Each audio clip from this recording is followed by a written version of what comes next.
Hey guys, thanks so much for tuning in again today. I'm here to do a review on the new Bare Minerals liquid foundation. This is called Pure Brightening Serum Foundation, and this is sort of a really big new product innovation out from Bare Minerals because they're so well known for their powder mineral foundations. It was a huge deal when they took their loose mineral foundations into a pressed version, and now they're taking that concept into a liquid. And really, this is just designed for those women that ultimately they were never going to convert every single woman over to a powder foundation. A lot of women do not like powder foundations, myself being one of them. They just prefer a liquid, and they finally designed a liquid foundation that sort of acts like their Bare Minerals powder foundations, in that it's really lightweight, breathable, and sort of formulated to have this very bare, natural skin type of effect. So this product launched exclusively on QVC in April, and it is rolling out on May 1st at Bare Minerals, retailers and online. So you will be able to get it relatively soon, pretty broadly, so you don't need to order it on QVC anymore, but I pre-ordered mine because I'm a huge QVC fan and saw it on there and knew that I wanted to try it. When I ordered mine, it also came with this new brush. It has like a reservoir in it for the product, and it's supposedly specially formulated to work with the foundation. So the foundation is a super liquidy foundation that has sort of a little ball in there, if you can hear it, to sort of shake it up. They recommend shaking this up before you use it pretty well, and the top of it looks like a little teardropper. I don't know if you can see that, and you can pretty easily see that it drops out.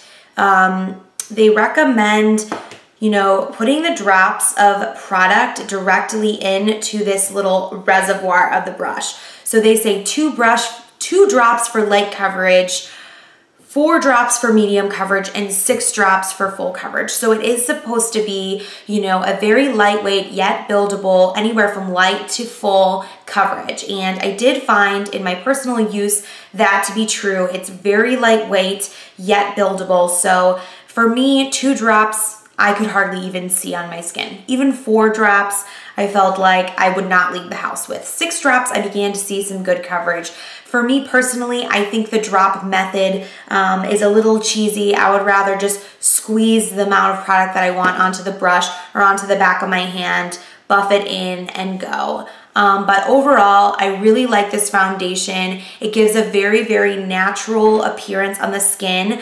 If you like your freckles to show through, if you like your natural skin and radiance to show through, this is a great foundation for you because it, really does let your bare skin show through.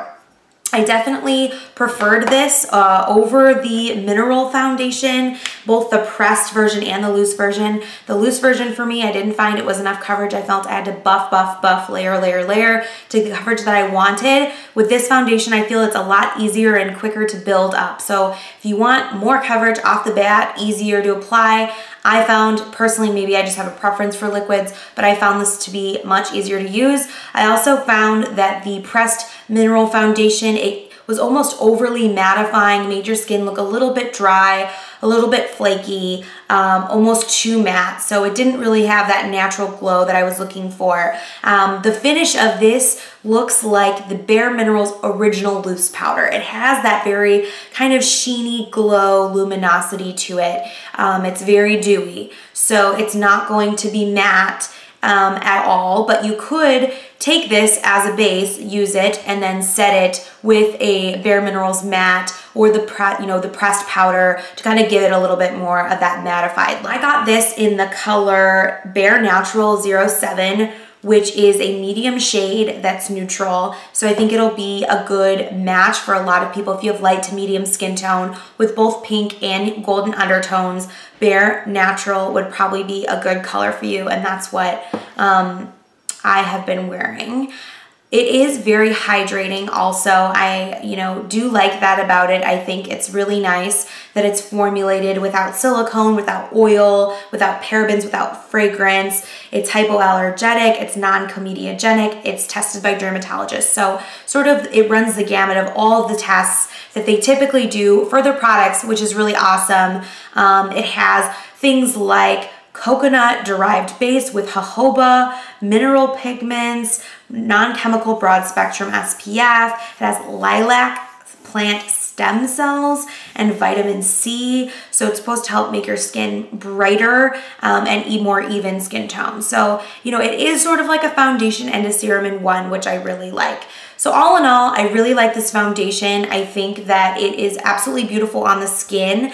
It is super lightweight and it just looks really natural and beautiful. The only drawback that I really found that this brush was not my favorite way of applying it. I actually preferred a bigger, fluffier synthetic brush like the Sephora number 55. And I also found that the whole drop, buff, whatever method, the whole dropping method, I didn't really find it to be necessary. I think if you just squeeze a little bit of product onto your brush or squeeze a little bit of product onto the back of your hand and then just kind of swirl it around, I think a brush like this works almost even better than something like this. I found that the product on here, was really easily absorbed and, as you're buffing, you really couldn't see it.